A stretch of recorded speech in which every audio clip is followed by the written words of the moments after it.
Welcome everyone to our Haddonfield Board of Education work session. I'll call the meeting to order. Mike, can you take roll?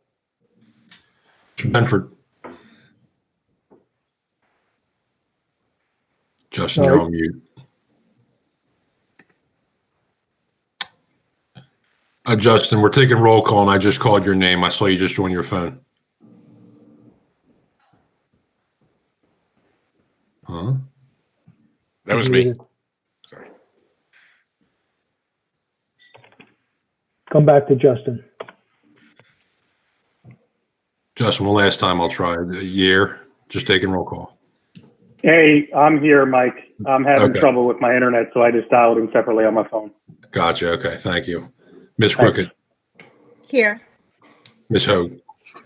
Here. Miss Hogartle. Miss Kudner. Linda. Here. Miss Paoli. Here. Mr. Vecchio. Here. Vice President Seidel. I'm here. President Sangelo. Here. Linda told me she might be a few minutes late. I'm sorry. It's Linda. I'm here. I'm having a hard time connecting. All right. Gotcha, Linda. Thank you.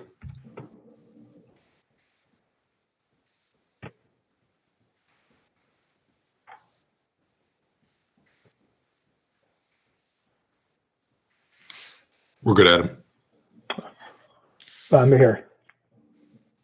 We're going to make a statement about open public. You got to pledge first, right? All right. Sorry, guys. I was actually not picking up. I'm back. Yeah, we'll do the pledge. Could we rise?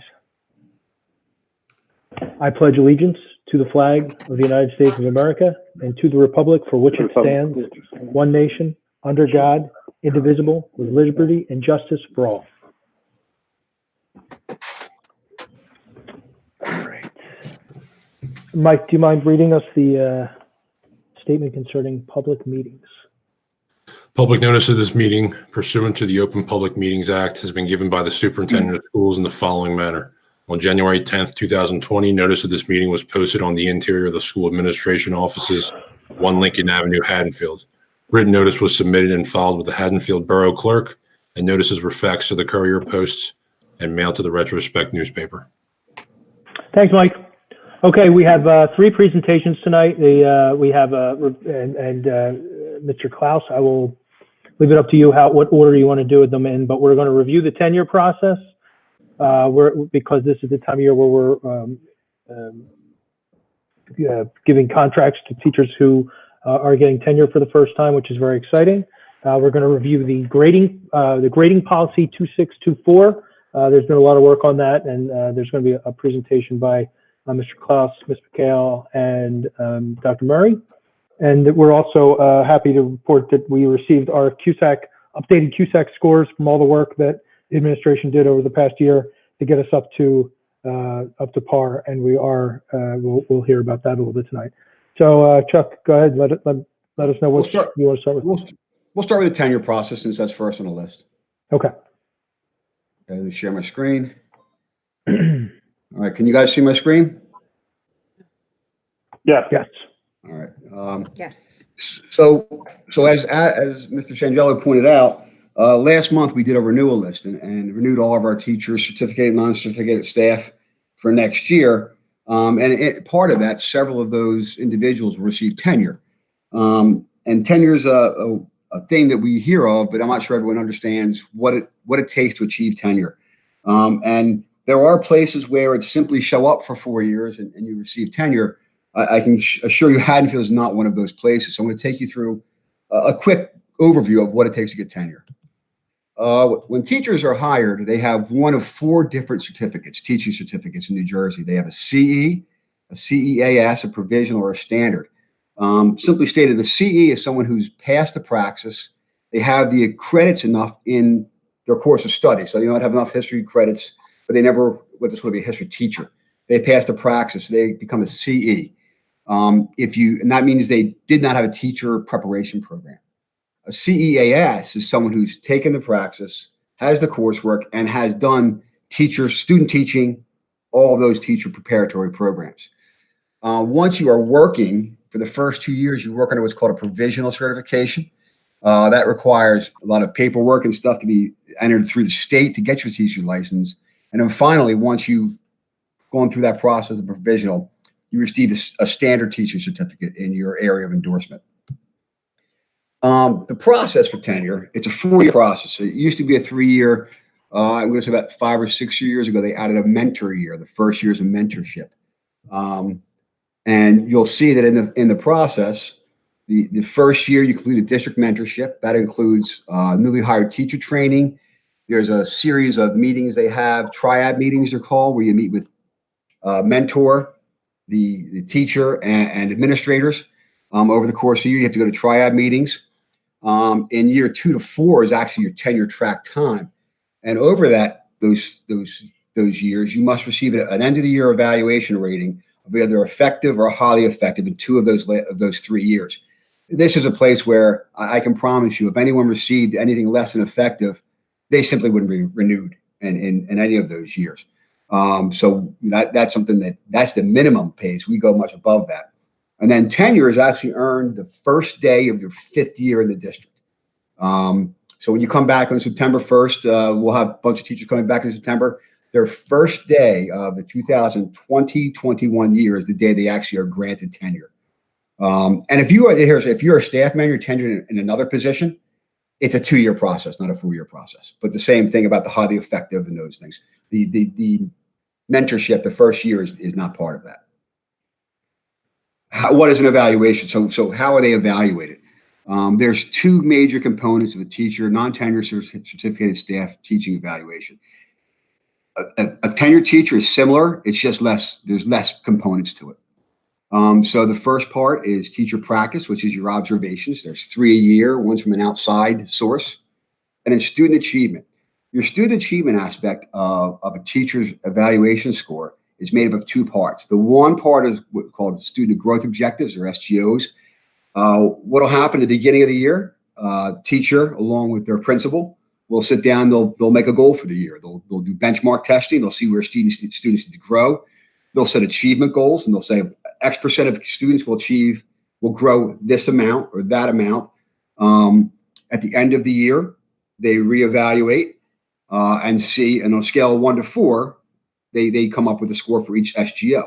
The average of the 2 SGOs is what you get as your SGO score.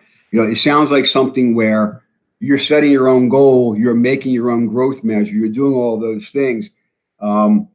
It's something that could be done where you're getting a 4 no matter what. That's usually not the case. A lot of our teachers really challenge themselves. As a matter of fact, it's not unusual. So our teachers end up with their SGO scores in 2s because they set really high goals. And while they don't achieve them, they're working hard to get those goals. The other student achievement measure is what's called an SGP, student growth percentage. This is based on state assessment performance. So at the end of the year, the NJSLA scores are taken and calculated for teachers, and that calculation number, the state gives you that's your SGP. And that's only for, by the way, teachers in grades 4 to 8 in ELA and math, because it's based on growth. So even though 3rd graders take the NJSLA, there's no base for them to work off of. So it's the growth from 3rd to 4th grade, 4th to 5th, and so on. And when you get to high school, since the courses they're different. Algebra is different than geometry, which is different than algebra 2. They don't look at growth in those things. So it is very specific, grades 4 to 8, ELA and math. The observation procedures, the teacher practice, as I said earlier, there's 3 observations minimum. 3 is the minimum. There are times we go in and look at teachers 3, 4 times, sometimes 5. Usually, if you're looking at you 4 times in an observation, it's because you're borderline. You may not be renewed. 2 of the observations are announced or unannounced, or announced, and 1 is unannounced. 1 of them must have a pre-conference. All 3 must have post-conferences, and 1 needs to be an outside observer. So what that means is, if you teach in the middle school, either Ms. Matozo or Dr. Russo will observe you, and then either Dr. Murray, myself, or Ms. Horowitz will be another observer who will go in and have an outside observation. The way we have it set up now is I do the 1st and 4th year teachers. Dr. Murray does second-year teachers, and Ms. Horowitz does the third-year teachers. And the components of an observation is a pre-conference. There's 5 questions that prepare you. Like, what are your goals? What would you like me to look at? What are what accommodations you make for students? Those type of things. A face-to-face meeting to discuss the lesson. The observation is 20 minutes minimum. The score of the rubric, which I'll talk about in a few minutes, the Danielson Framework. And in that observation model, you provide feedback to the teacher, excuse me. And then there's a post-conference, which is also 5 reflection questions. What would you have changed? What do you think went well? Those type of questions, and a face-to-face meeting. The Danielson Framework is the model we use. So what happens when we started going from narrative observations maybe 10 years ago into scored observations, a bunch of people who had teacher growth models, Danielson being the one we use, they converted their growth models into evaluation tools. Marzano has one, so there's several of them out there. But in the Danielson Framework, the one we use, we evaluate teachers in 4 areas, 4 domains: planning and preparation, classroom environment, instruction, and professionalism. You can see there are 6 components. You can see the details of them, what their focus is on. But the thing to notice is that domain 2 and domain 3 are weighted heavier than 1 and 4.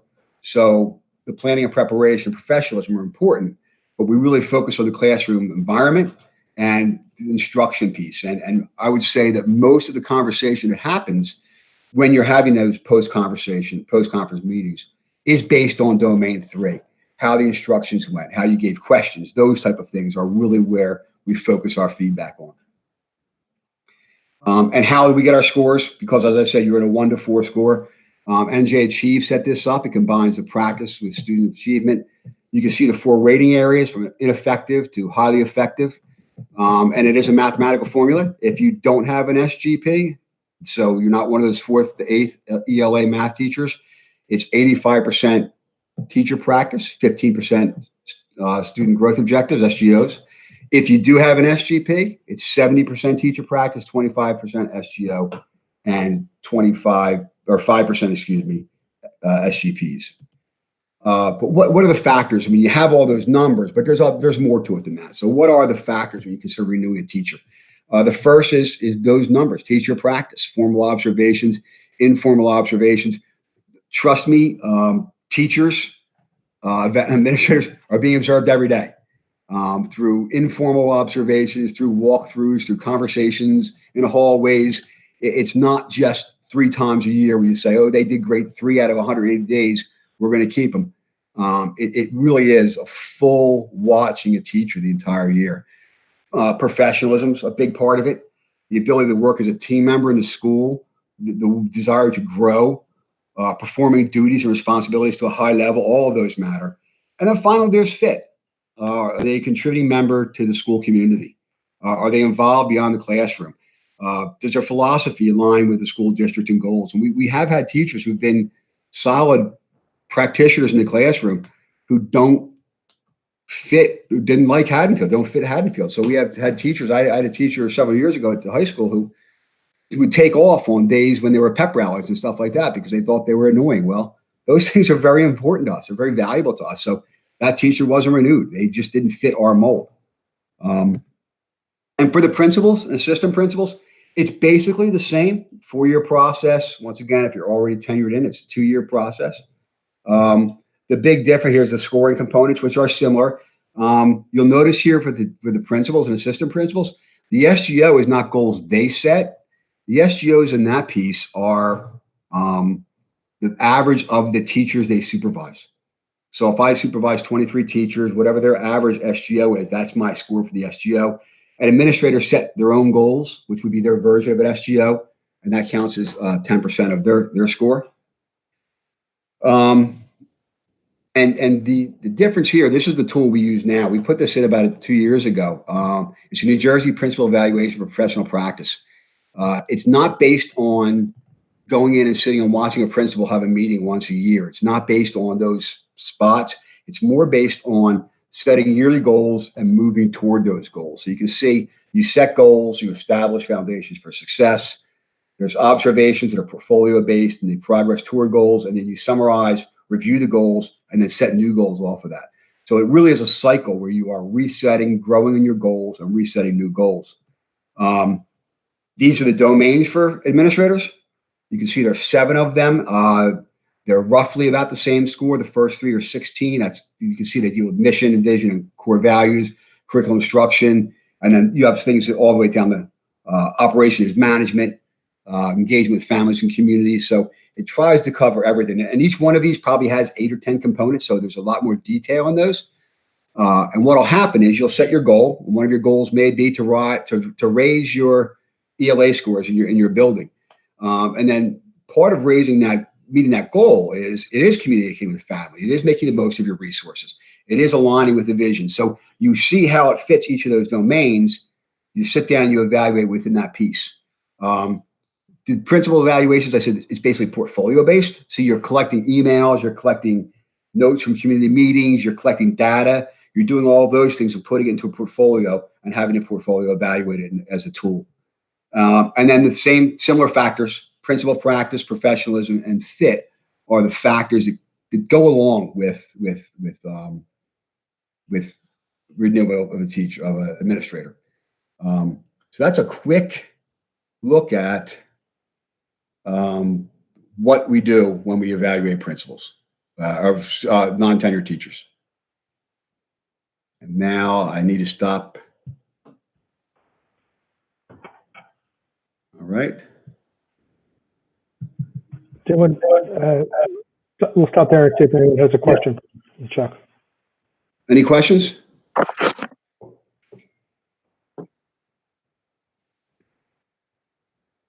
Hey, Chuck, it's Justin. On the SGOs, forgive me if you already said this, but is it just the teacher or the administrator that sets these? Whoever's setting their objectives, is it a one-way street, or is there feedback that goes into it? There's feedback that goes into it, and what will happen often too is teachers teaching a similar course will all have the similar SGO. So maybe all the biology classes, CP Bio, will set the same SGOs. But it is a dialogue that happens. The teacher doesn't just walk in and say, "Here's my SGO for the year." You set it, you meet with the principal, you discuss it, and then set. And the second part of it is just picking what you're going to focus on, and then picking what should your target number be. What do you really want to achieve? How much growth you want to have? A really easy one to look at or to understand is if you take world language. World language has a continuum of growth, right? They have a model set up for them where you can become, novice, intermediate, advanced, and with each one of those, there's 3 levels. And think about it: if you get a 90, if you're a B+ student in French 2, you're probably novice high.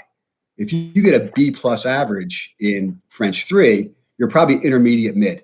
And so when you sit down with that world language teacher, you say, what do you want to do with your students? The answer is, I want to get them from novice high to intermediate low, maybe. And you can test that.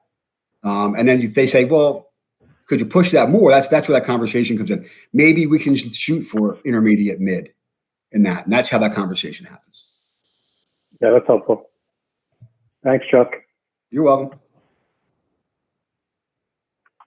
Any others? All right, thanks, Chuck. Now you're up. Thank you. He said, forget it, I'm out.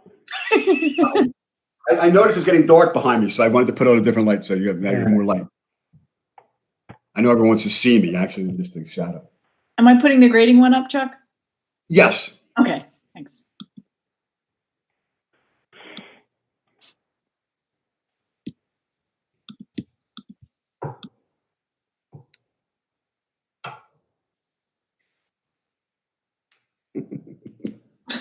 I should have muted my video first. I realize now as I'm watching on YouTube.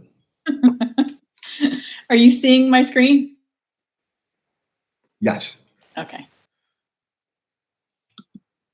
Okay, so our next presentation, Dr. Marriott and Ms. McHale and I are going to look at this.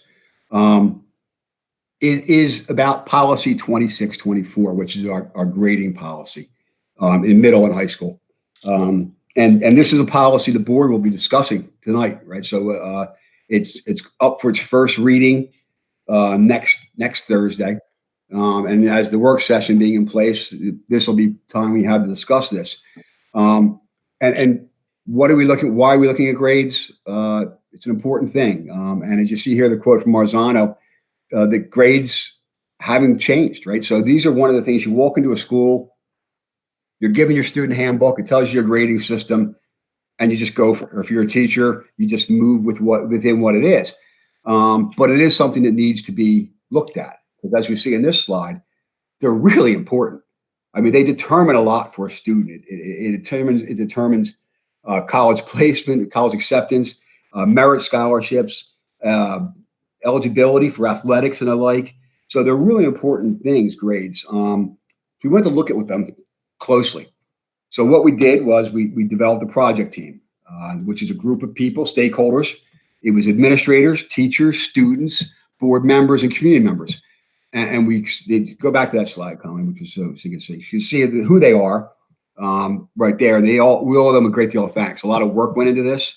I'm not going to read the names to you, but a lot of work went into this and thought went into it as we gathered the information. Okay, thanks, Colin. And so based on this, we got together and we asked, I think it's 6 questions. The first were from guidance council of high school and principal, about the difference between the 7-point scale, 93 to 100, and a 10-point scale, 90 to 100A. What impact that might have on college acceptance and on the NCAA clearinghouse. For those who don't know what the NCAA clearinghouse is, if you want to play Division I or Division II sports in college, you have to register for the clearinghouse, and they check your eligibility. So you have to perform to a certain level on a predetermined set of core courses. And it's a sliding scale. So if you do really well in your SAT, you can get a lower GPA. If you lower your SAT, you need a higher GPA to get in. So they take unweighted grades, and I think it's 16 core courses, and they put that in the formula and calculate it out.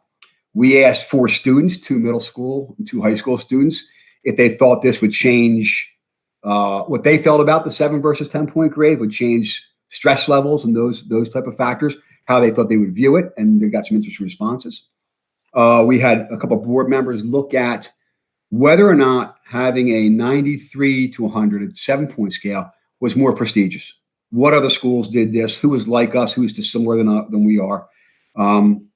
We had teachers, a group of teachers, poll middle school and high school teachers about the impact of the change. If you change this grade, if you were to go to a 10-point from 7-point, how that would impact grading and assessment. And then finally, Dr. Murray did a survey about what this would do to grade inflation or maybe grade deflation if this were put in place. And I think Tammy's going to take us from here to talk about the findings from the high school counselors. Yes. So you can hear me, right? Yes. Okay. I just can't hear myself with the screaming.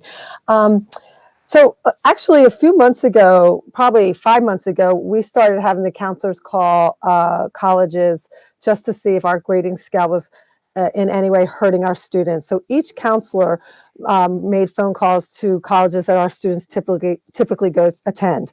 So we kind of started preliminarily getting some information on this. And then what happened was when we started this group, Mr. Holman was on this group. So he took it to the next level and called about 50 schools in addition to it for this for our research question on whether or not our current grading scale of 7 points could have any negative effects on our students or positive effects on our students when it comes to college admissions. What he basically found was 76% of the schools said, yes, our current grading system does harm our students.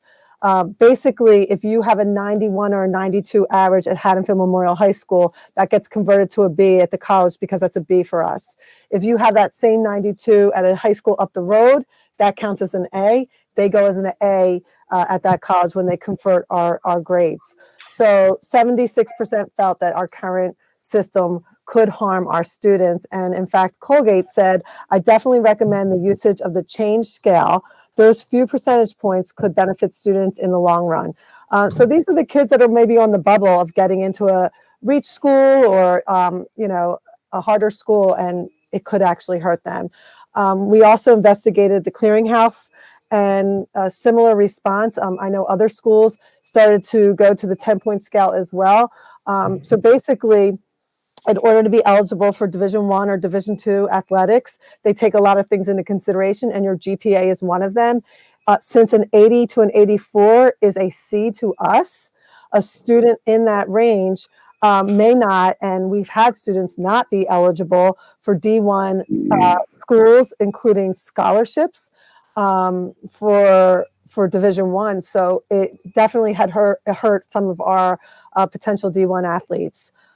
So that was the second finding we had. Our students were amazing. I always love having students on our committee. To be honest, I think they know more than I do, and can get the real feeling for their pulse on and what's going on. So they interviewed their peers before we shared all our research with them.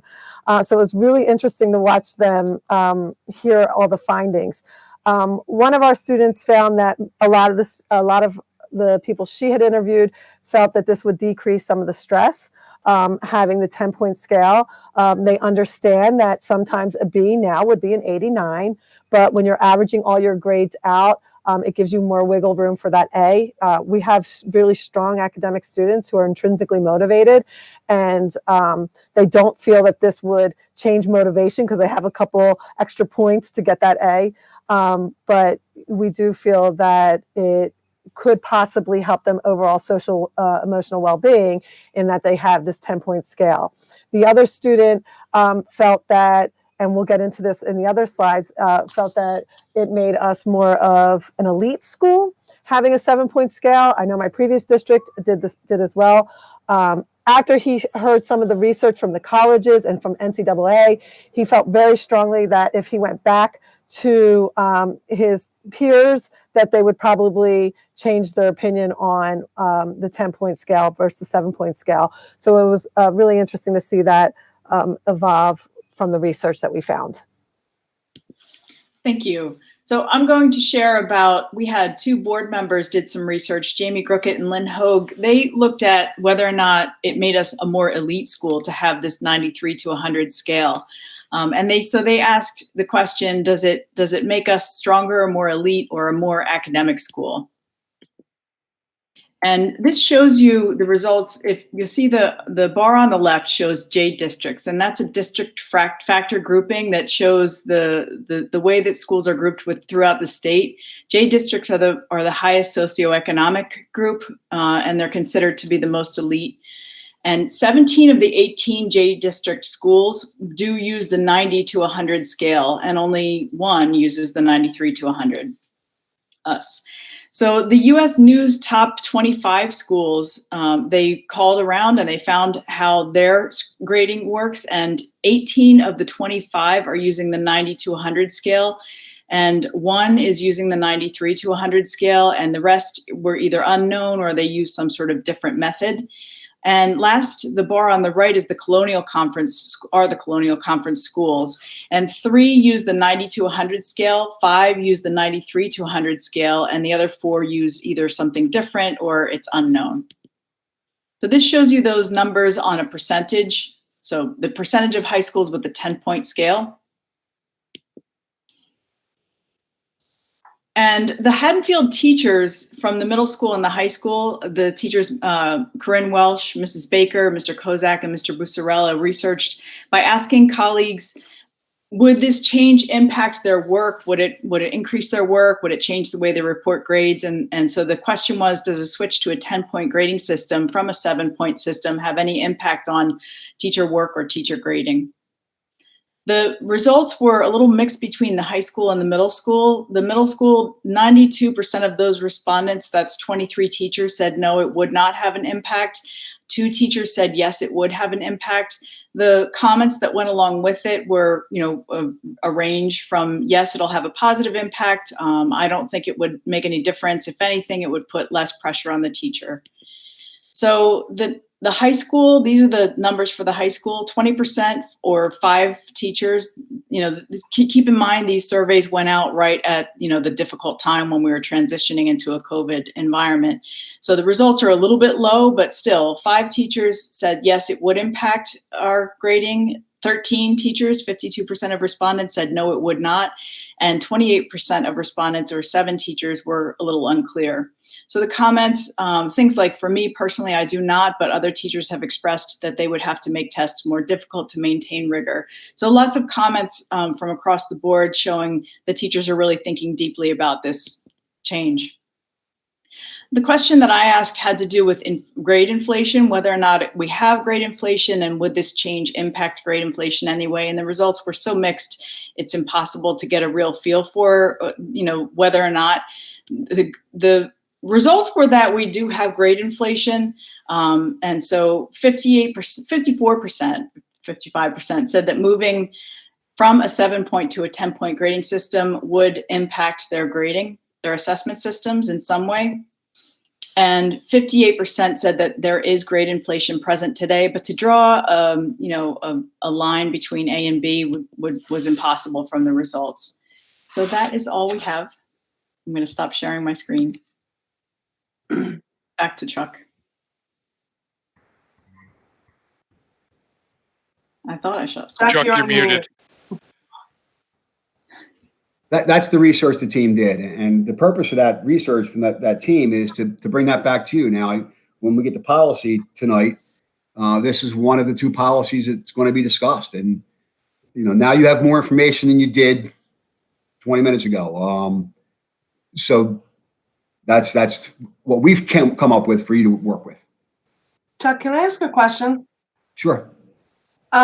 So when there were comments about that they might have to make the test more difficult to maintain rigor, or that there was grade inflation, I'm asking for feedback if I'm interpreting this correctly. But to me, when I hear that, it sounds like they're grading according to what they think an A should be rather than a standard. And my thought would be, right, that, there's standards to what you need to get 100% right. And if you get 91% of that right, whether it's an A or a B, it's still not.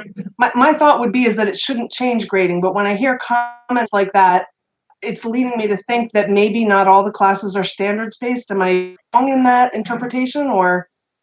Well, the two parts, and Tammy and Colin, you're welcome to jump in. There is grade inflation. It's a national epidemic. I mean, it's everywhere. So the fact that we only had 52% believe there's grade inflation, I think that's a whole different issue. So we take the grade inflation out. To get to your other point, I think you're right, Heather. I think there are teachers who say this test was designed to find out who could score an A on the test. And the numbers of the test are worked backward in to make sure that the A is a 93, for lack of a better way of saying it. This policy change, along with a lot of other things we look at, one of the big things we need to look at moving forward is what a grade is, how people grade, how they assess. So this is a jumping point of something we can look at and say, we know this may be harming our students or may not be harming our students. You guys will decide. We need to fix this. But there has to be a longer, stronger, deeper conversation about what makes a grade and how we grade and what that grade means. So the short answer is, yeah, that's probably true. There are probably some people who believe they're going to need to adjust what they do so the kid who got a B is still going to get a B. But I don't think that's the majority. I think that's probably a small number, and that's something we'll be tackling as we move on down the road. I did speak to, off the record, I guess, with some of the teachers.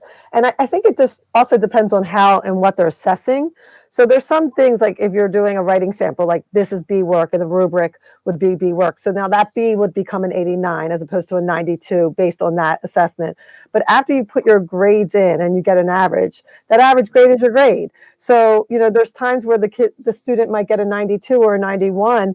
I don't even know if the teachers know that sometimes. They put all their grades in, they report it to Genesis. And so I think for some assignments, it will make sense that they're going to base their rubric on A, B, C, D, and then it would adjust accordingly to the scale. But I do think when you have multiple grades put in, you will then get an average grade. And this gives our students more opportunity. And I agree, then this does piggyback on moving forward. What's next now after this? And it is to look at like how we grade, how we assess, what's most important, right? Like for me, what's more important is what does my child know? not what they got wrong, but do you know it now? And so how do we go moving forward with that mindset of it's more important that you know it, and what does that mean for your grade? So I think that this is the baseline for more to come as far as evaluating how our grades are done. Yeah, that's the rubric versus a scaled score is a really big point in this. So your class, like an art class, DBQs in social studies, essays in English, they're rubric based. So you have a rubric that tells you basically the letter, and then you translate that into a number, as opposed to maybe a vocab quiz where you have 10 questions and you get 9 right. That's a 90. So are you going to make the questions harder? I don't think so. So so most classes are a hybrid of both of those things. So you'll have those rubrics which will adjust with the scores, but still the percentage you get right is a percentage you're going to get right in a test or a quiz like that. Thank you. You're welcome. I had a question that I mentioned briefly before, but I was curious about, are we still reporting the number on the report card, or will the letter where it's A plus A minus, because this will also transfer from an ABCD grading system, right, to A. We'll have now an A plus, an A, and an A minus. Correct. Our transcripts and report cards will still have the number instead of a letter grade. So you'll get a 92 on your report card, which would be an A minus, or a 97, which would be an A plus. Okay, and we see the difference when you calculate the GPA and when it goes to the college. That's when they would see. Well, right. The GPA is this gets a little slicing hairs. The GPA won't change, right? Because the GPA is a calculation of grades. What does change is what that GPA number represents. So if I had a GPA of 92 currently, I have a B average. If I have a GPA of 92 and you decide to change it to 90, I now have an A. It's really the tricky part of this is the way to think of it. It's not a numbers equation. It's a language and definition issue, right? We're going to define this number means something different than it used to mean. Okay, thank you.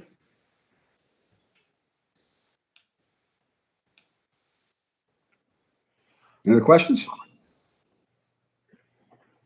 Well, when we talk about during discussion, you guys aren't going to be far, so we'll be able to hash it out because we have to decide whether we're going to vote to change it. There are other questions that I think naturally come up, but we'll do it at that time. Okay. Oh, geez. It's time for committee updates. I just lost my. Who's first? I lost my agenda. Curriculum. So I'll give a curriculum update, and I'm also going to give. So I'm going to start with an HET update, though.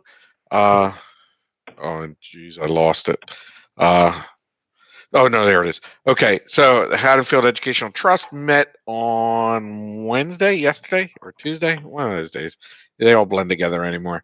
They met this week, and the big takeaway from that is a new fundraiser and a date for the golf outing. So the new fundraiser, they've decided this year to raise funds for the high school auditorium, and their goal is to raise as much as they can to add improvements to lighting, curtains, those kinds of things. The first is a new fundraiser that will be on the 4th of June at 7 p.m. and it is called Places at Home. And it's a program that's going to feature solo and group performances of show tunes performed by the drama club students. This will be an online event. There's no admission for it, but in lieu of tickets, there will be a link to donate to the Auditorium Improvement Fund. And then additionally, the golf tournament that was supposed to be June, the first week of June, is now being rescheduled for August 17th at Tavistock Country Club. So on their website, HaddonfieldEducationalTrust.com, you will find a way to donate to the Places at Home, as well as book your spot or sponsor the Tavistock outing on August 17th. So that's a HET update. On the curriculum side, we met on May 6th, and the discussion was one ceremony planning update. So we reviewed the plans for honoring the high school students who are graduating 12th, the middle school plans, those that are promoting out of 8th grade, as well as the 5th grade promotion plan. So we kind of just went out. I'm not spoiling anything. So I'm just saying we discussed them. We then talked about final assessments and how they will be, how assessing will happen at grades 3 through 8, kindergarten to 2. Specifically how the middle school is going to be focused on standards and just trying to keep consistency from, how they were doing to where they were graduating. A lot of that will be measured by Linkit Benchmark C, which is going to be administered in early June. And at the high school level, we talked about how their assessment was going to go as well. And then, but a big part of that assessment, the conversation then changed into summer remediation plans. So we do know that some students have been more successful in keeping with their studies than others. Some took to online learning better than others. And a part of that, the Linkit, especially in grades 3 through 8, the Linkit benchmarks are going to really suss out who needs remedial work, right? So the planning is going to be starting about designing remediation plans. On the budget for next week, you're going to see in the budgetary section more money for teachers to perform gifted and talented testing over the summer so that they can hit the ground running in the fall for those that do place into that program. And then we just kind of talked about some of the programs that we're doing. So the math program change, the timeline change from the K to 6. And how they're evaluating material from 3 different programs and how they're going to form a committee to take a look at that. We did not get to some things just because the conversation about the summer really did, stretch a lot. But so then we shelved a couple things like the testing calendar and how curriculum writing is going to happen. But we did talk about money because, we still we're in the budget season. So we talked about subscription renewals for professional development and things like Project Slice, that kind of stuff. And that's the curriculum committee meeting update. Thank you, David. Questions for David? Okay, Susan, we had a finance meeting? Yeah, hi all. We met on Monday. And unfortunately, the good thing about schools being closed, it allows work to happen in the schools. So there's a whole slew of projects that are ready to start, about to bid. I'll just do a quick run through. The vestibules, as you know, they came in on budget. There needs to be asbestos abatement at Haddon before that one starts. That's happening soon, I believe this month. And then Tatum is starting June 1st. So obviously, no issues getting those done before the start of September. The weight room project at the high school is underway. Long lead time, though, for the equipment, not in until the end of July. So that one's on track. It's just time putting the pieces together. The hardscaping outside of the stadium is going to be completed the first 2 weeks of June. Our air handler edition for the mechanical equipment in the C Wing at the high school will be bid on June 9th. And hopefully that will come in well. Bids have been coming in really low the last 2 weeks because people are scared. I think they're scared that the work is going to also dry up significantly. So the mobilization for that will be July 1st. So that's on schedule.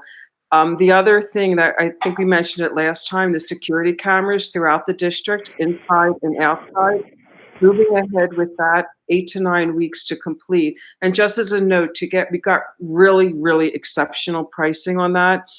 And to do that, to get the exceptional pricing was to do it now, which means that we can't use the security grant for that, the $153,000. But so we're going to talk about where to invest that $153,000. That will be next discussion. And finally, the window and door covers on the doors in the schools, that project's completed. That was done in-house, though. So that's all of the facilities related thing. We did talk about a few like financial considerations. I mean, obviously, no one has a crystal ball. What's happening? You listen to the governor. It's scary, but financial pictures probably won't be clear until September. So we talked about the need to kind of button up and tighten and not incur any new expenses and maybe hold initiatives. It was just preliminary, and obviously as things come up, we all should talk about that. But I think the next year is going to be extraordinarily painful for everyone. I mean, just even as a taxpayer in general. We did talk about some of the government, the federal funding, the CARES Act. You probably saw in the paper that Haddonfield got, I think it was like $111,000. We split that with Friends and Christ the King. Our share is $95,000.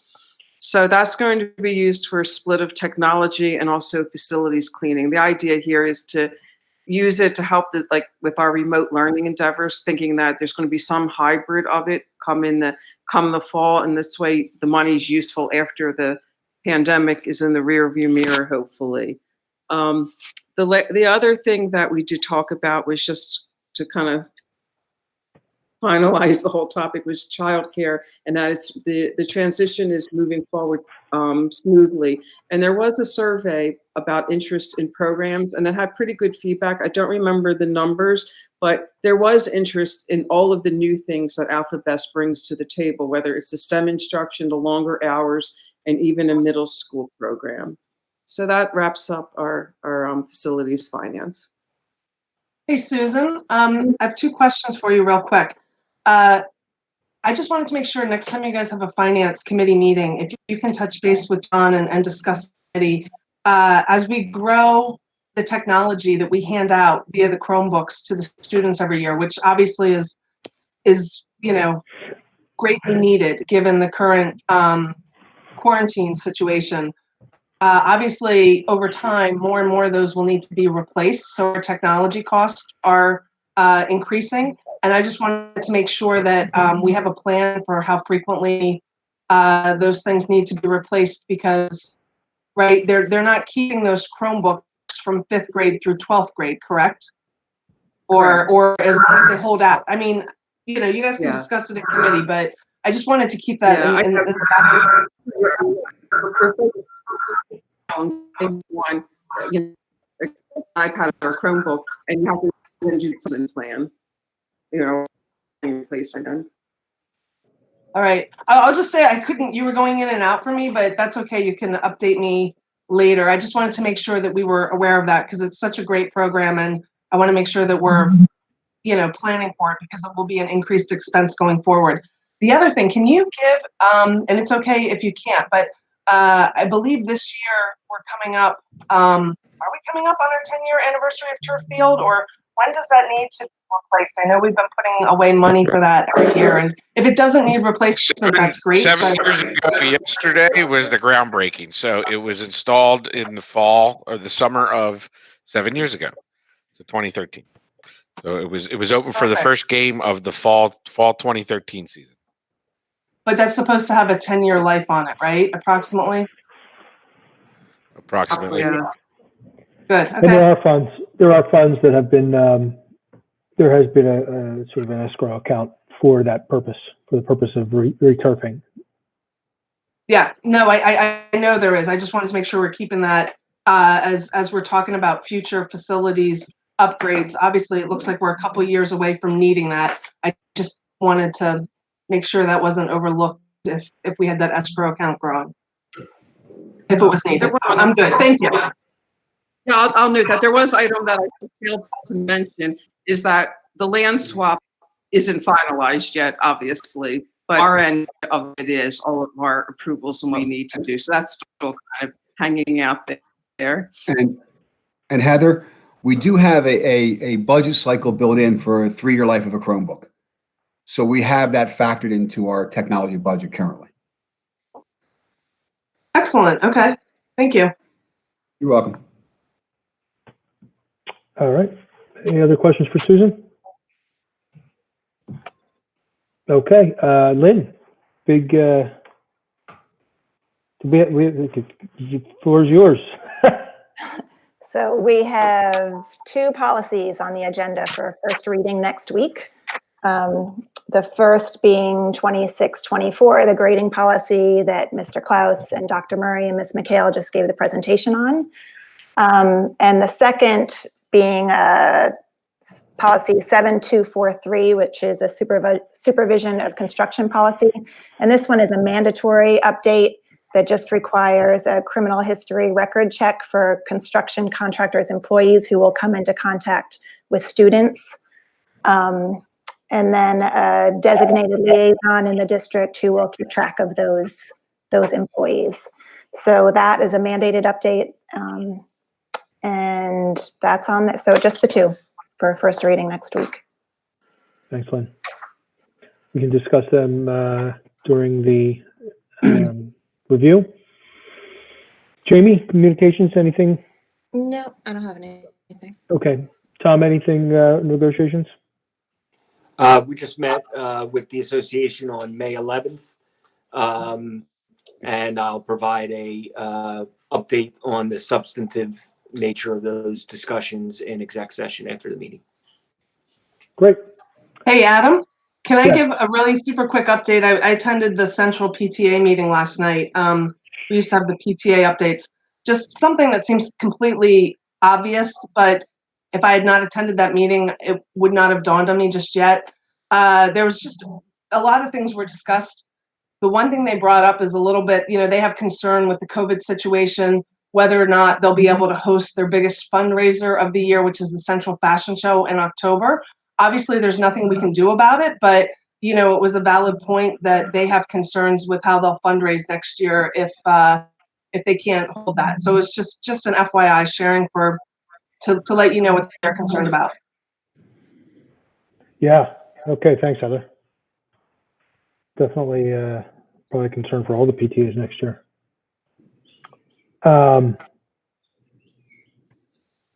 Okay. So,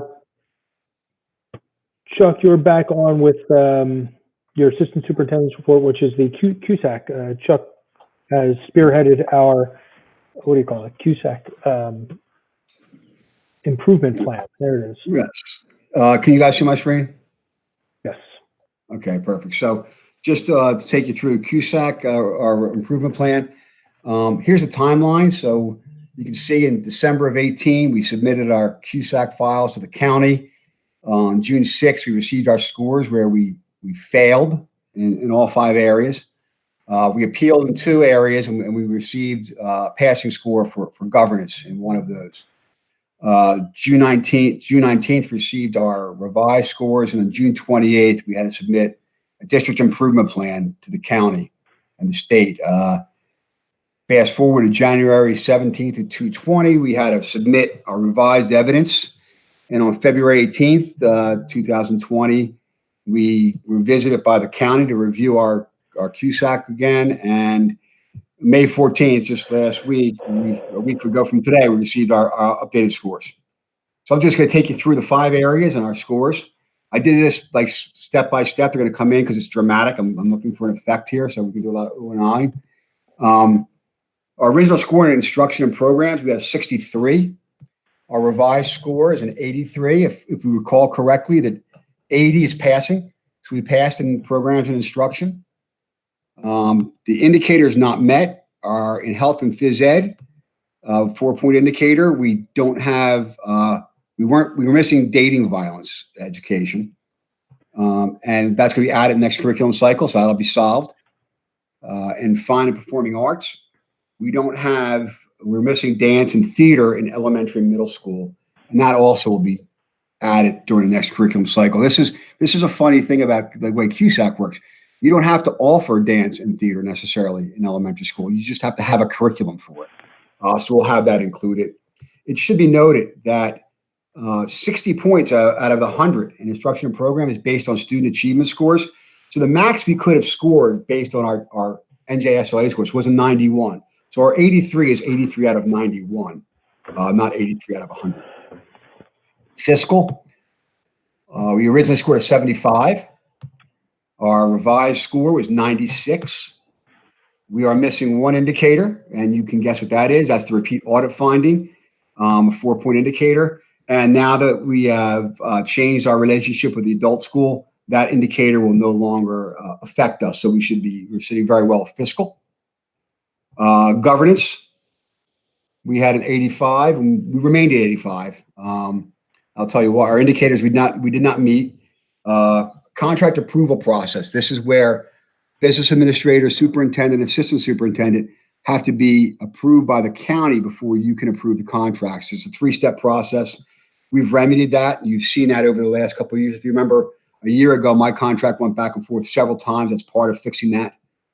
Our board minutes were delayed and going up. That's been remedied. We've been good since they started. And our library services were not aligned with the curriculum. We've done that. So this is an area where even though the score didn't go up because they wouldn't reevaluate, we would have probably scored, I believe we would have scored 100 on this indicator. Operations, original score was a 77. Revised score, we scored an 88. The indicators we did not meet, bus safety drills. And this is one, if you look at this, we did not have them approved in a timely fashion. So what we did was we ran bus safety drills and we approved them all in the same meeting rather than the meeting right after they happened. So we lost the points for that. So that's an easily fixed thing. We'll do that in the future. And our comprehensive equity plan was not approved in place yet. But it was by now. So what happened is they visited us before our comprehensive equity plan, was approved. So it's been approved. It was approved on March 5th. So that's something we've already remedied. If you remember, there's a phys ed policy we had to reapprove because it had changed. So we had to go back and redo our comprehensive equity plan. So that's already in place. And personnel, a final indicator. Original score is a 46. Revised score is an 84. Our indicators we did not meet so far are evaluation of certified and co-observations. This was not done because it's a cumulative thing. They can't check that until June. So when they came back and visited us in February, they couldn't possibly give us those points because you have to finish the year to have this done. So you couldn't even get those points back regardless of anything. The same thing for our corrective action plans and professional goals.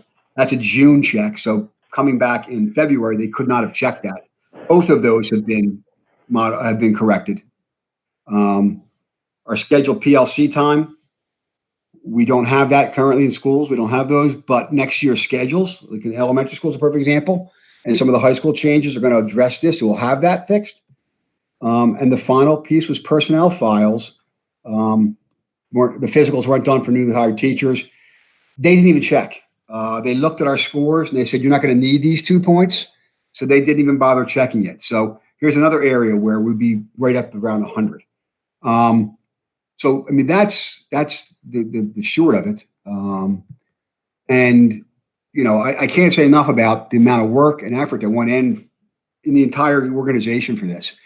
To turn around from failing all 5 areas and some of them miserably to passing in 18 months, it took an amazing amount of work and coordination with everyone involved. This goes down to office assistants who started keeping better systematic things of sign-in sheets where we had all that evidence. It talks to, you know, the business office and personnel. I mean, I'll give a shout out to Jamie Dobbins, who most of you will never have heard of. She's our new HR person. She walked in the middle of this, and the personnel is her, right? And she was a huge factor in how that shifts around. You know, Colleen and the curriculum piece, we went from having almost no curriculum to 18 months later having a great curriculum.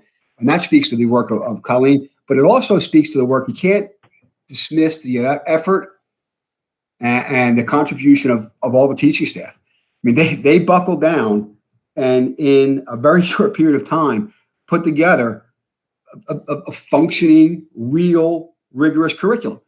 And you know, it wouldn't have happened. None of this would have happened if everyone wasn't on board and everyone wasn't willing to do what they needed to do. And it's a sacrifice of some things. So our professional development this last year really focused on professional development on curriculum and instruction. Our professional development for the last 18 months was curriculum, which is not nearly as interesting to many of us as instruction.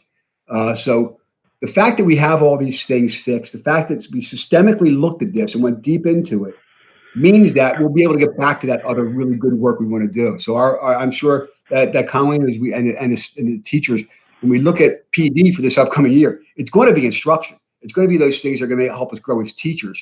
The curriculum guides us, but what we do, how we function in the classroom is really that PD.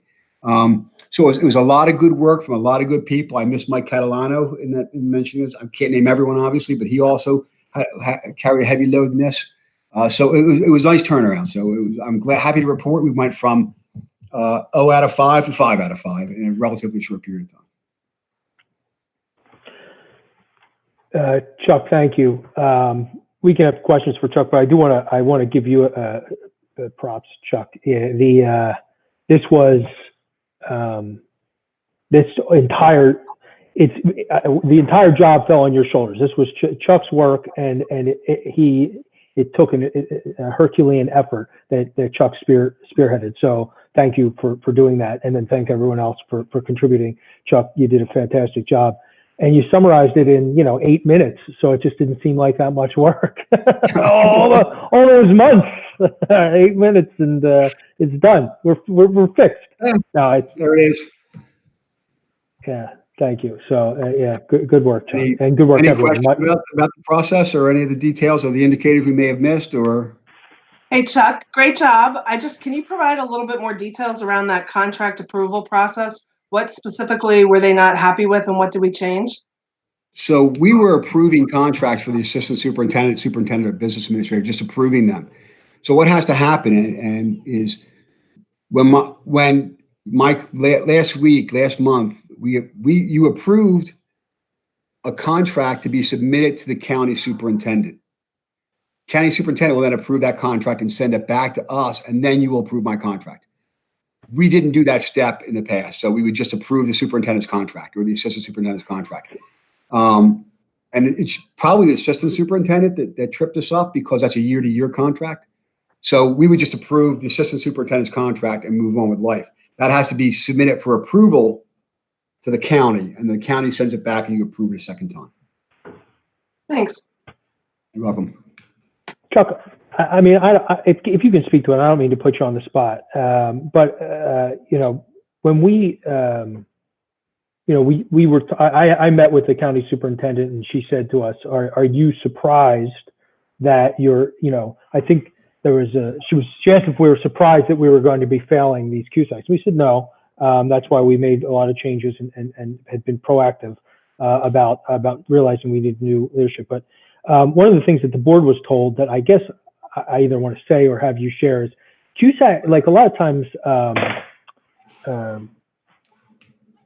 compliance in other areas is kind of your eye roll. It's not cutting edge. It's just making sure that the powers that be are satisfied. But in New Jersey, the QSAC process, the quality assurance in New Jersey, is actually a model for the nation. It's one of the things that makes education in New Jersey, it makes it score so high in the nation. We were told, the board was told 2 years ago, when we realized we weren't doing the things we needed to do to be a good district, that if you're following, QSAC isn't one of those throwaway compliance issues. If you're doing the things that QSAC asks you to do, then you have the framework to run an excellent district. Whether your performance scores, or wherever your performance scores are, having those operations in place is very valuable, and you'll do a much better job with your students if you have them in place. I kind of told you. Tell me that's true, Chuck. that is true. And I'll give the glaring example of that is QSAC. It serves a lot of purposes, right? So in the area of operations and governance and finance, it's making sure that the taxpayers' dollars are being used in an appropriate, responsible way, and we're checking and seeing that happens, right? That's important. In personnel, we're making sure that people standing in front of your children, teaching them, are qualified to be there. But a good example that you're talking about, Adam, is in program instruction. So, we went a decade without being reviewed by QSAC because our test scores were really good. For a variety of reasons, solid teachers, really good teachers, working hard, teaching kids who are motivated, getting good test scores. I mean, all those things are perfect, work perfectly. But we lacked a curriculum. because systemically we had nothing in place with cycles and with approval. We had curriculum written by people in the summer that we paid to write it and did a good job. It was never board approved. It just went somewhere in a folder and nothing ever happened with it, right? That's not how you function and grow. The systems we have in place now, because we are now aligned with CUSAC, that will never happen again, right? Our intention of having that curriculum grow and be reviewed year after year, refigured and reapproved and then put in place, those things will happen on a regular basis now and happen well. Thanks, Chuck. All right. Any other questions or comments for Chuck? Okay. Larry, superintendent for another month. You have anything for us? No, except to say that Chuck Klaus did a wonderful job. So did Colleen Murray, Mike Catalano, everybody that Chuck said, Tim McFerrin, all of our teachers in writing curriculum. This was a heavy lift. This wasn't point your finger and do this in 5 minutes. So I know you understand it. I hope our community understands it. I hope our teachers, I hope everyone understands the difficulty of this lift, the position that we were in, and the position that we're in now because of Chuck and Colleen and Mike and Tim and so many others, all of our teachers, Jamie that we talked about in HR, so many people involved with this. It was really fun for me to watch this process because, as you know, we came together at an interesting time. At an interesting time, we all came together. And leaving 25 months later, it's a different place. So really excited about that, Adam. And I hope you guys are. I truly do. I really do hope you folks are excited about the place we're at, because the place we're at is the springboard for the next chapters. Good stuff. Thank you, Larry. Okay, moving on. I don't have a report. We're going to combine on these broadcast board meetings. We still have time for the public to comment. We combine the time for the public to comment on agenda items or non-agenda items. So any comments that the public would like to make, John Miller, our head of IT, is going to put a screen up to give you a phone number to call. So when you'll call in, it's kind of like calling a radio show. You have to mute your computer. You have to mute the device you're using to watch the meeting, and then you just talk to us over the phone, and you can make your comment, and then you can turn the volume up after you're finished. Again, this is for comments on agenda items or non-agenda items. And so, John, can you publish the number to the broadcast? Coming up any second now. Okay. There's a delay, so we'll just hold off for a minute. Okay, so the phone number is up on the screen. Dial that number, type in the PIN, and then I think you use star when you first call in. If you are not immediately patched through, we ask you to mute your phone, and we'll tell you can press *6 to mute your phone. So if there are a couple of callers at a time, just one at a time. So if you're not the person speaking, just if you wouldn't mind muting your phone.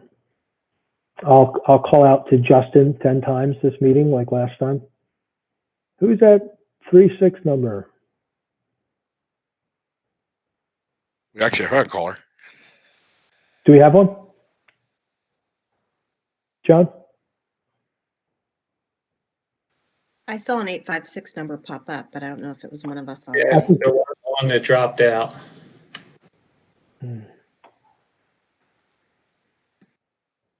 I'll just make a comment that last week I had seen that some people chickened out. We're not scary, so you can ask your question. Oh, there you go. Okay, 856 ending in 93. Just when you unmute, and you can you're muted right now if you're trying to speak, but just tell us your name and street, not your address. And okay, you should be live. Adam, that's me. 3193 is me. It's Linda. So Linda called in because she's a board member and she's been on the phone the whole time. Sorry. That's all right. Linda, you're the new Justin. That's right.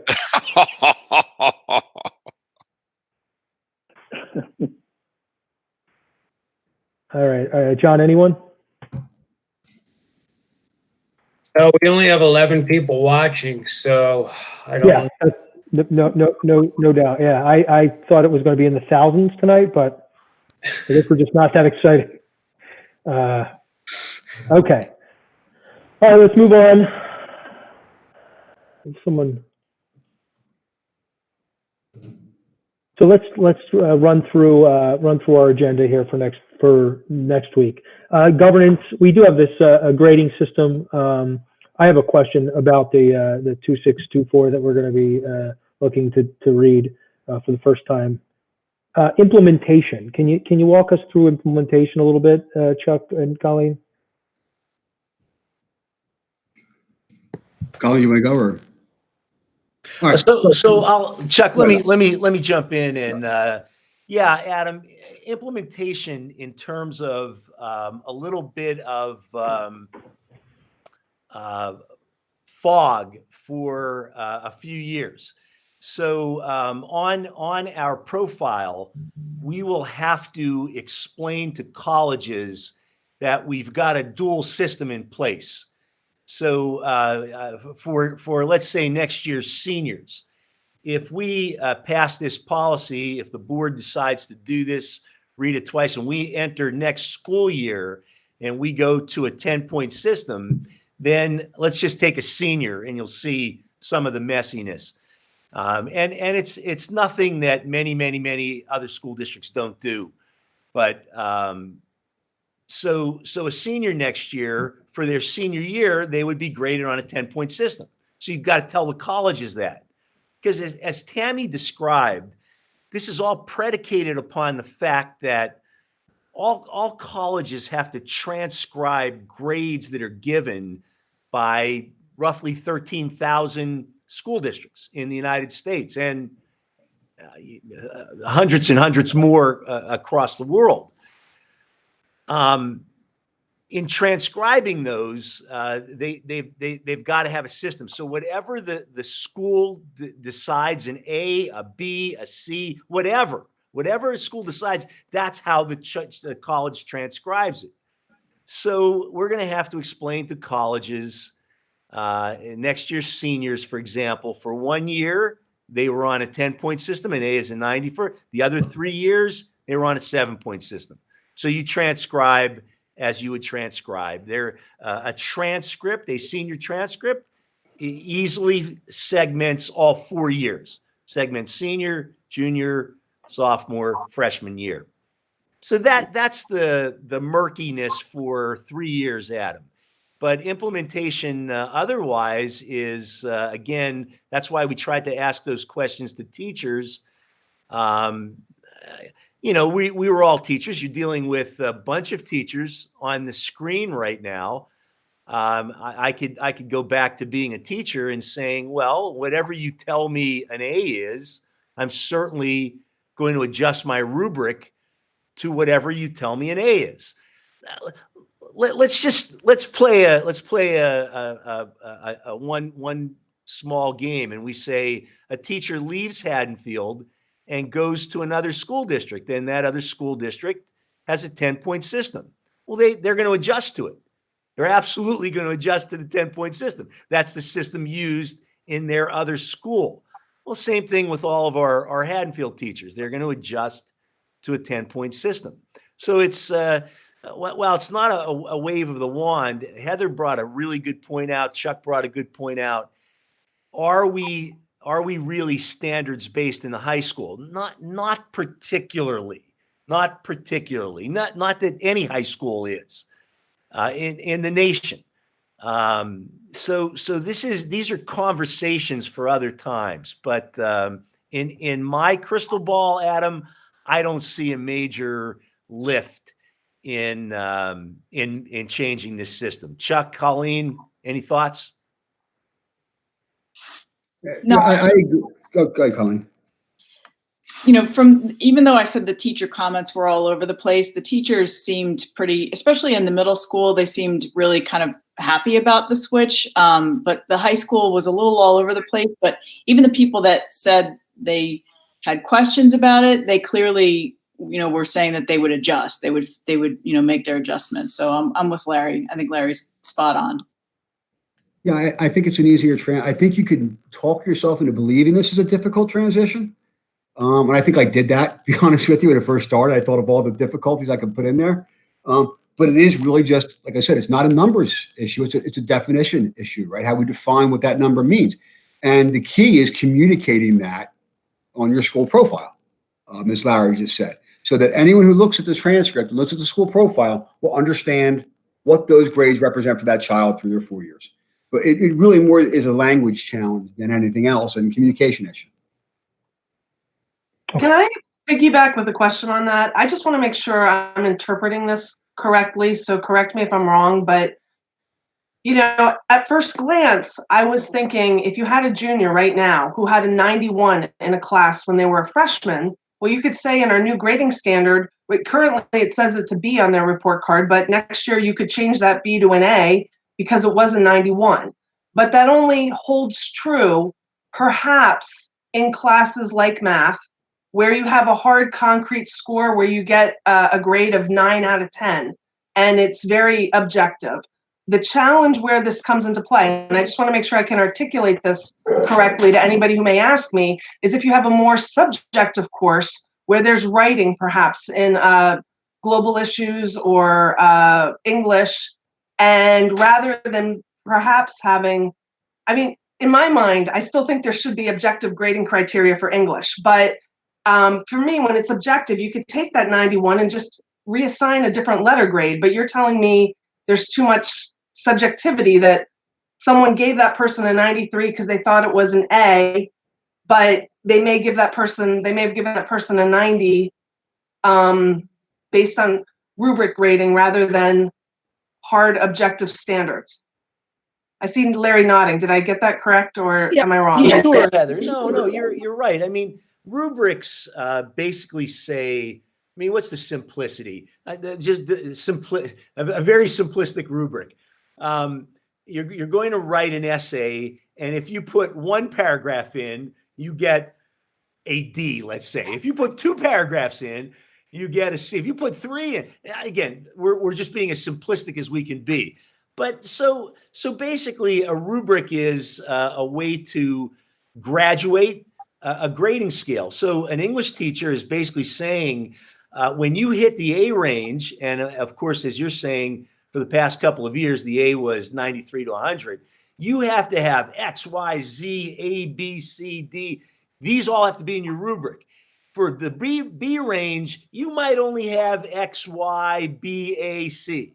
For the C range, you might see what I'm saying. So they're really not subjective. A rubric, a real properly done rubric, especially in English, and Chuck could talk about that. So I think you're definitely on with what you're saying. But I think the key part of what you're saying is we just can't go back and say a 91 is now all of a sudden an A. We can't. And I would like to say that, but I feel like you're telling us we can't, and I'm trying to make sure I understand the reason why. Well, because we set the system where that A, B, C, X, Y, that was a 93. So you can't a child missed some of those letters and therefore they got a B. So you can't change that B to an A. That the way that rubric was created. You following up? I think we're saying the same thing. I'm following, and this will be my last comment. I don't mean to beat a dead dog, but like as an example, I'll tell you. When I went to get my MBA, I studied and studied and studied for an accounting test my first year. I got like a 93 or a 94 on that test, and I worked so hard on it. In the end, I ended up getting a C for that 93 or 94 because all of my other fellow peers were so hardworking. They worked just as hard, and they insisted on grading on a bell curve, which, just to share my personal opinion, I don't think personally at this point right now, without further discussion, like I don't think that that's appropriate for high school. And in my mind, I'm very much, if you get a 93, it's a 93. Yeah. And you know, if you get a 91 and that's now an A, you knew 91% of the material. Yeah, no, you're right. You're right, Heather. Tammy and Chuck could probably talk about that, but I'm going to just make a guess to say that not many, if any, high school teachers will grade on a pure bell like your master's program or my doctoral program, where students could throw that. I'm looking at Lynn. It's the paper chase, in law school. I'm gonna beat you, and I'm gonna get that grade, and that's just not the way high school is. More on those standards. That's why, Heather, and for everybody, that's why we're so skewed to the A range, because our gradients are so tight. When we start pulling those gradients out, those gradations, instead of 7 gradients on the scale, we're going to go to 10. You're going to see that widen. And the bell in Haddonfield is still going to be A-B range, still going to be. That's where a good school is, because they're not doing the paper chase stuff. They're not doing the bell curve. And that's what I wanted to say. If 80 or 90% of our kids are doing the work and learning the material, I'm okay. If they know it, they know it. And I'm okay if they all get A's or B's or anyway, thank you. And this system does nothing to alter that at all.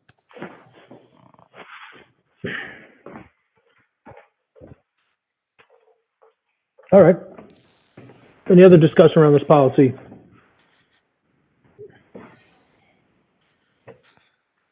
Okay, we'll be voting on it next week. So a little shout out to the whole committee in our board bulletin. Sorry, I'm still cameraed off. In our board bulletin there from last month when Lynn gave the update on this policy. There's I'll call it a Colleen Murray styled summary page, and on that summary page you can link into the actual data that gave us the summary. So the data that each committee put together to come up with a summary that is in the summary sheet. And it reminded me of some of the work Colleen does. It's like, Colleen's like Alice in Wonderland. She creates a report with links, and then you click on the link, and there's another report that's twice as long as the first report. And then there's links within that report with first primary research, and then her other reports that she did off of other primary research. So I'm like, my God, thank God I wasn't competing with you in law school. But no, I'm not, nor am I a lawyer, so it would be impossible. Sorry, I was told stop being so silly in these meetings. Okay. No, don't stop. Number 18. Curriculum and special ed. We have the normal list. Anything to discuss under curriculum and special education?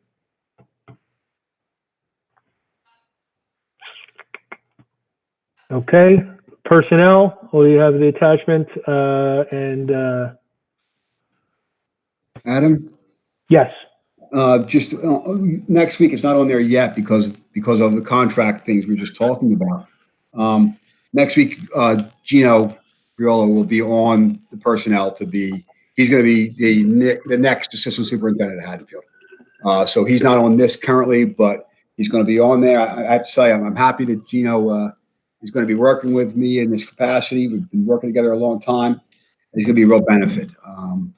And we've already started looking for a new director of special ed. We've got about 40 applications in, a lot of good quality candidates. We're going to start interviewing next week, and our goal would be to have someone ready for you on June 11th. Excellent, Chuck. That's great news. Congratulations to Gino.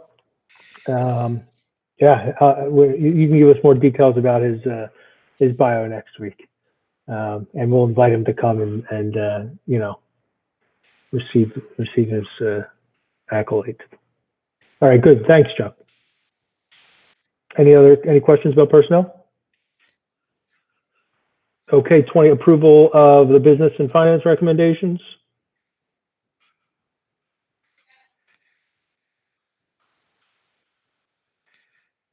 Okay.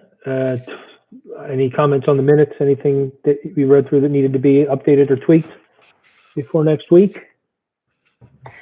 I just have a question on the minutes. So they still say that they're in the library. I mean, do we need to modify that we're meeting virtually in our minutes?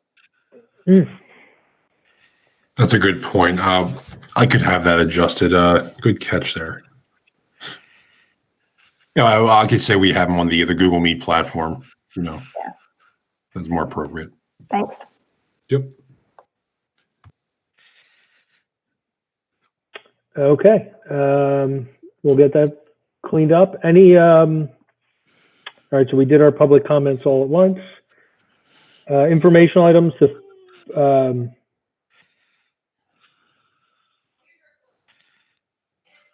We have start dates for sports 2020-21 on this agenda. Any items for future consideration? All right. Good work, guys. We will see you next week. Everyone enjoy your week. Stay safe. Thank you all for working in these, different circumstances. And good work. Thank you.